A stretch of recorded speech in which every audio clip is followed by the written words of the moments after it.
Myself, Muhammad Ali, I am MBA with the specialization in the marketing, and I have been serving a multinational company for over 15 years. ਮੇਰਾ ਜੀ ਗੱਡੀਆਂ ਦਾ ਕਾਰੋਬਾਰ ਸੀ, showroom ਸੀ ਮੇਰਾ ਸ਼ੇਖਪੁਰਾ ਦੇ ਵਿੱਚ। ਜੰਡਿਆਲਾ ਸ਼ੇਰ ਖਾਨ ਯੂਨੀਅਨ ਕਾਉਂਸਲ ਸੀ, ਉਹ UC 76 ਸੀ ਤੇ ਉਹਦੇ ਵਿੱਚ ਮੈਂ ਕਾਉਂਸਲਰ ਮੁੰਤਖਬ ਹੋਇਆ ਸੀ PTI ਵੱਲੋਂ। 2022 ਚ 17 ਅਗਸਤ ਨੂੰ ਮੈਂ ਪਾਕਿਸਤਾਨ ਚੋਂ ਨਿਕਲਿਆ ਸੀ। I was tortured mentally, I was tortured physically.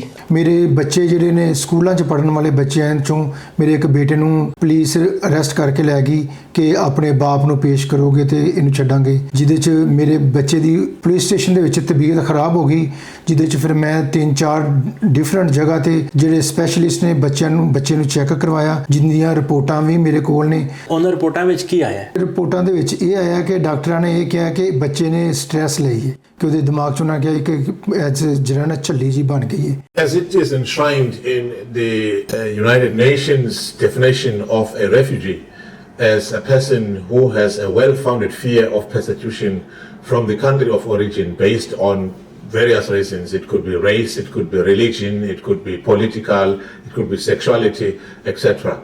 So anyone from anywhere can decide to leave their country if they feel they are no longer safe in their own country and seek protection anywhere else. We have seen in many countries examples that the corruption, misuse of power, and lack of proper democratic values. Do you think that these are the basic factors that the people have to leave their countries? They are factors. That is why also when a person's case is being assessed, there's what we call information from the country of origin. Really what corruption does is it undermines the governance of the state and of the country. One of the real problems that you can have is what's called elite capture. That's where an elite group or lobby group or oligarchs, whatever you want to call them, effectively take over the institutions of the state that are meant to be working for the benefit of all of the citizens, and instead they're then corrupted so that they work just for the benefit of this particular group. Well, you see, corruption is a subject which comes under governance, and if you start from Pakistan's history, 1947 till now, we've always had the problem of corruption in Pakistan, and that actually has led to the mismanagement or the bad governance in the country. I suppose ultimately in terms of governance, it's about accountability and it's about legitimacy. So by legitimacy, we really mean, like, why does the person have that power? Is it because they're from a ruling family? Or is it because they've been elected in free elections? Basically, there are different election commissions forms that you have to fill, and there is one form which is called Form 45, which is more authentic form because it is made at the spot with signatures of all the contesting parties that the election results have been collated right in front of them. So everyone actually signs on that form. And what actually transpired in 2024 election was that there are hundreds of thousands of missing Form 45, and Form 47 is one which is actually made after relying on the Form 45. So this is a Form 47 which is made by the returning officer, but he is not the officer at every polling station. So this Form 47 is basically showing the end result, but that end result does not have a trail. That's why in common language in Pakistan, the current government is called Form 47 government, actually saying that it has Form 47, but it's missing its Form 45, that it's actually missing the ballot. मैंने जो इस election में गलत काम किया है, रावलपिंडी के 13 MNA की सीटें जो हारी हुई लोगों को हमने जितवाया है, मुझे रावलपिंडी के कचहरी चौक में सजाए मौत दी जानी चाहिए, और मेरे साथ चीफ इलेक्शन कमिश्नर और चीफ जस्टिस ऑफ पाकिस्तान को भी इसी चौक में सजाए मौत दी जानी चाहिए. Power ultimately comes ideally from freely held elections with a good democratic system. Just holding an election doesn't guarantee you have democracy, but if you have a properly functioning democratic system with a free media, freedom of speech, freedom of assembly, all of those things. In that situation, elections are ultimately the basis for power. 2024 के election जो हैं वो अगर आप कहें social media का election तो ये गलत नहीं होगा, क्योंकि तहरीक-ए-इंसाफ को कोई कैंपेन नहीं करने दी गई. हमारे जो कैंडिडेट्स थे उनका रास्ता रोका गया, उनको इवन कागजात नामजदगी जमा नहीं करवाने दिए गए, उनकी फैमिलीज तक को अगवा किया गया, हरास किया गया. We have many examples of elections being rigged, and this is where international observers are very important. If you go to Africa, for instance, take the African countries, no one even make a statement when there's a crisis, whether it's in Ouagadougou, in Burkina Faso, or Swaziland. I remember 2 years ago in Swaziland, whereby the political unrest, police were just hitting people anyhow. You don't hear any statement from any of the countries in EU to condemn any actions that are happening in other countries, especially Africa and Asian countries. Pakistan की जितनी भी problems हैं उनकी जड़ अगर आप देखें rule of law ना होना है. अगर जहाँ पे रूल ऑफ लॉ नहीं होगा तो वहाँ पे इकॉनमी भी सही नहीं हो सकती, वहाँ की पॉलिटिक्स भी सही नहीं हो सकती, वहाँ की ओवरऑल सोसाइटी में भी इश्यूज होते हैं. हमारे हुक्मरान जो हैं वो ट्रेडर्स बने हुए हैं, वो लॉन्ग टर्म पॉलिसीज़ पे फोकस नहीं कर रहे. Led to the conclusion for a lot of people in Pakistan to actually understand who actually is corrupt. The real corruption is the institutional corruption, and the individual corruption comes in second.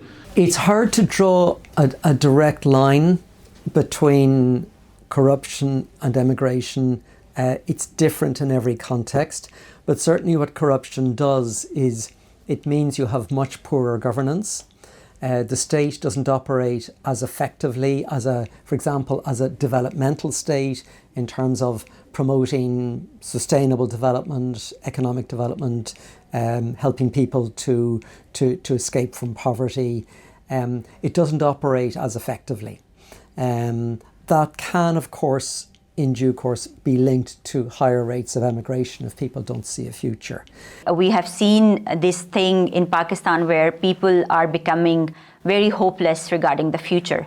And it's because of all these factors that are happening. The hope is always through the politics. You know, me as an activist and as a social legal researcher, we have seen during that time when he was the prime minister, there was very positive sentiments from youngsters, and they believed that, there is something going to happen, because Imran Khan was an ordinary person, he was a cricketer. And when he won the elections and he became the prime minister, it gave huge hope to the general public, especially youth. I have been supporting Pakistan Tehreek-e-Insaaf since 2008, and I was hoping that one day we will have our leader into the government, and then I can rest assured that the future of myself and for my children will be in the safe hands. I think it was 2023. He got arrested, and still now he is in jail. The Supreme Court of Pakistan has termed his initial arrest as illegal, yet still he's facing jail. After that, we have seen huge instability towards the economy, towards the politics. Because of all of this, I think there is a huge sentiment of hopelessness in Pakistani youth, and I think that is the major driver for them to move out of Pakistan, whether it's a legal route, whether it's an illegal route. Well, I'm in self-exile because I had the unfortunate task of being the head of accountability drive in Pakistan. It was my unfortunate, and when I say unfortunate, that actually explains my existence and my self-exile in UK.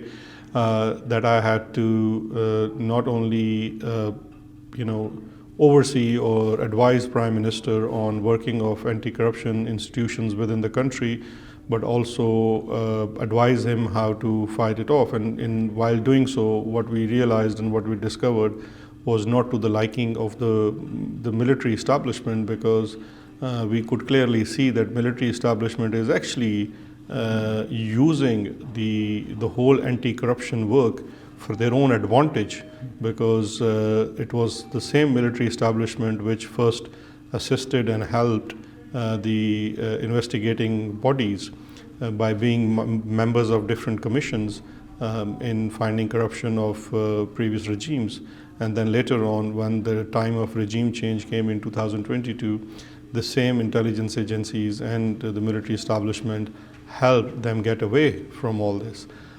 So I think that was the reason for my self-exile. I had to literally flee the country in 2022 because my name was put on a exit control list on the night of regime change, knowing very well that I would be the target because during our time the current Prime Minister was facing serious charges of money laundering and corruption, which all just vanished overnight once he became Prime Minister.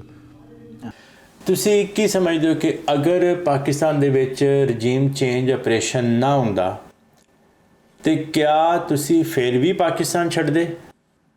ਅਗਰ ਪਾਕਿਸਤਾਨ 'ਚ ਇਮਰਾਨ ਖਾਨ ਦੀ ਹੁਕੂਮਤ ਨਾ ਕਰਾਈ ਜਾਂਦੀ, regime change ਨਾ ਹੁੰਦਾ ਤੇ ਮੇਰਾ ਕਾਰੋਬਾਰ ਬੜਾ ਅੱਛਾ ਜਾ ਰਿਹਾ ਸੀ, ਵੈਲ ਸੈਟ ਸੀ ਮੈਂ, ਤੇ ਮੈਨੂੰ ਨਹੀਂ ਲੱਗਦਾ ਕਿ ਮੈਨੂੰ ਪਾਕਿਸਤਾਨ ਛੱਡਣ ਦੀ ਕੋਈ ਜ਼ਰੂਰਤ ਸੀ। Absolutely not. ਮੈਂ ਮੋਬਾਈਲ ਸ਼ਾਪ ਤੇ ਜੌਬ ਕਰ ਰਿਹਾ ਵਾਂ ਐਜ਼ ਏ ਮੋਬਾਈਲ ਟੈਕਨੀਸ਼ੀਅਨ। ਮੈਂ ਜ਼ਿੰਦਗੀ 'ਚ ਕਦੀ ਸੋਚਿਆ ਵੀ ਨਹੀਂ ਸੀ ਕਿ ਮੈਂ ਮੋਬਾਈਲ ਰਿਪੇਅਰ ਕਰਾਂਗਾ ਜਾਂ ਇਸ ਕੰਮ ਵੱਲ ਜਾਵਾਂਗਾ। ਜਿਹੜਾ ਮੇਰਾ ਪ੍ਰੋਫੈਸ਼ਨਲ ਸੀ ਉਹ ਤਾਂ ਮੈਂ ਗੱਡੀਆਂ ਦੀ ਸੇਲ ਪਰਚੇਜ਼ ਕਰਦਾ ਸੀ।